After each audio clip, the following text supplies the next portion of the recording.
Hello, my name is Hailee, and I will be presenting on the U.S. culture and the Nazarema today. First, we have the body rituals of the Nazarema, which was some intense, crazy stuff. In this article, I was the whole time. Because it's crazy to read about this, and then you think about it, and the American culture does the same thing, just not to the extreme that the Nazarema take it to, so it's not frowned upon. But there's so many similarities. And just as like a footnote, before I list these similarities, obviously they're not taken to the same extreme as the Nazarema. Like the medicine man. We have doctors, they have medicine men.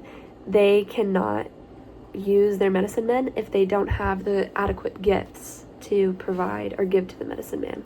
We cannot go to the doctor if we don't have insurance or adequate money to give to the doctor.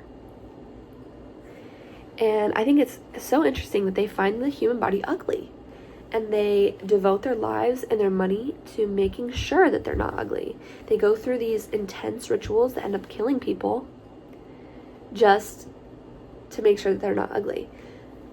But here, we go through these intense surgeries to make sure we're not ugly. And that's what we devote our money to. We save up thousands of dollars to get a nose job. Does it kill people? Maybe every now and then. But we're not cutting off limbs. You know? Again, not that extreme. But there's definitely some significant similarities in these two cultures. And they are terrified of this mouth man, the dentist. I guarantee you know someone in your life who's like 50 and refuses to go to the dentist. Terrifying stuff.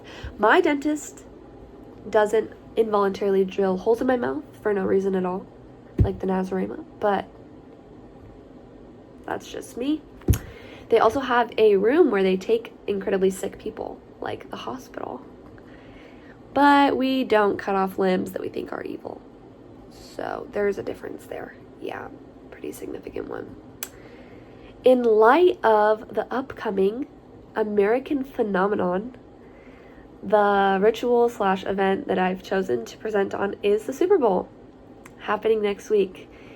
And I think that the Super Bowl is so funny because if I have never seen a clip of the Super Bowl, a clip of American football, and I'm from another country, and I see this on YouTube, that is so confusing. Because why are there grown men with green faces and cheese on their heads paying thousands, if not hundreds of thousands of dollars to watch a football game that they could watch for free in the comfort of their home? I think that that's so funny. I think people from other countries must just, like, they have no idea. And it's just such an event for the Americans. Like, we gather on Super Bowl Sunday to just fawn over these two teams that we probably weren't rooting for all year. We were probably rooting for a different team until the Super Bowl, and now it's one of the two. Getting back on track, I think that the Super Bowl has changed over the years, but not like the amount that you would think. I mean, I think that we're on Super Bowl 54. A little over 50. So it's only been 50 some years, and you would think that maybe it's changed a little, but I really think that the only difference, I looked up some pictures from the first Super Bowl, and it's jam-packed at the Packers Stadium. Looks the same.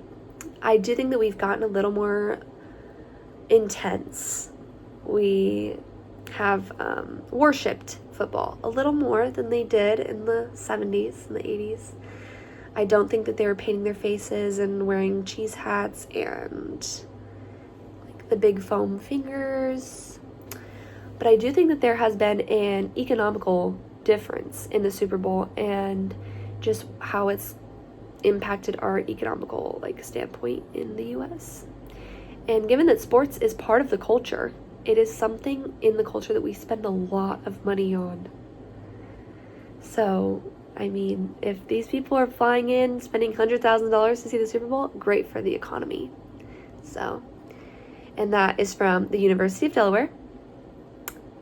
And sadly, something that is detrimental to the culture is the Super Bowl is one of the #1 human trafficking events in the U.S. every year. It is the #1 human trafficking event in the U.S. every year. And I actually didn't know this fact until today, after doing some research on it, which I think is a part of the culture, just suppressing like the actual issues and just putting on a little show, and part of the culture of sports. And yeah, and that is from the International Justice Mission, trying to spread the word about how you can be human trafficked if you go to the Super Bowl, which I think is incredibly scary. But yeah, I think that the Super Bowl is very detrimental and beneficial, because who really needs 5 NFL jerseys? Nobody, but we're doing it anyways.